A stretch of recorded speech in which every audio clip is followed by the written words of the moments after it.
bir rəvayətdə zikr olunur ki, bütün peyğəmbərlərə əmr olunmuşdu ki, insanlara xitab edəndə onların ağlı səviyyələrinə görə xitab eləsinlər. Məsələn, bu bütün peyğəmbərlərə əmr olunan xüsusiyyətlərdən olub.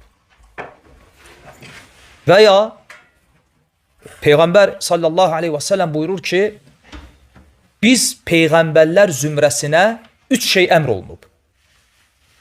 Sahuru gecikdirmək, iftarı tezləşdirmək, bir də namazda sağ əli sol əlin üzərinə qoymaq. Bütün peyğəmbərlərə əmr olunan 3 şeydən birisi idi. Deməli, namazda əlləri bağlamaq bütün peyğəmbərlərin ibadətlərində olub. Ona görə də, məsələn, bunu bəzi qövmlərin ibadətlərində görmək olur. Ola bilsin ki, əsilləri hansısa bir peyğəmbərdən gəlib. Bilmirik. Baxırsan ki, namaz qılanda əllərini bağlayırlar. Hətta bəzi bidət əhli rafisilər əvvəlki qövmlərin, əvvəlki dinlərin, millətlərin namaz qılma şəkillərinə aid bəzi şəkilləri, heykəlləri, tarixi sənədləri belə paylaşırlar.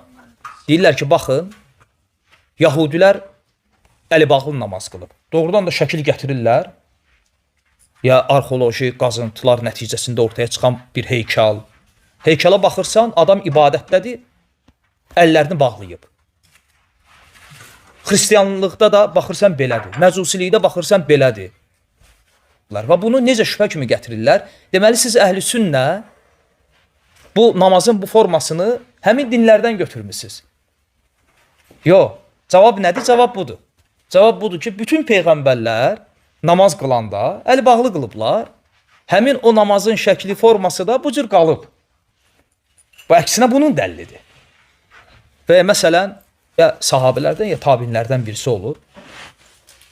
Deyir ki, Şamda bir kilsənin içinə girdim, gördüm kilsənin divarlarında şəkillər var idi. Və soruşdum, bunlar kimin şəkillərdir? Dedilər ki, peyğəmbərlərin.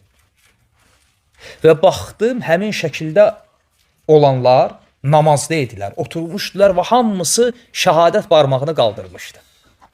Burada qəribə bir fayda var. Ki, ola bilsin, əgər bu haqdırsa doğrudan da, deməli, hətta əvvəlki peyğəmbərlərin də ibadətlərində bu olub. Aydındır.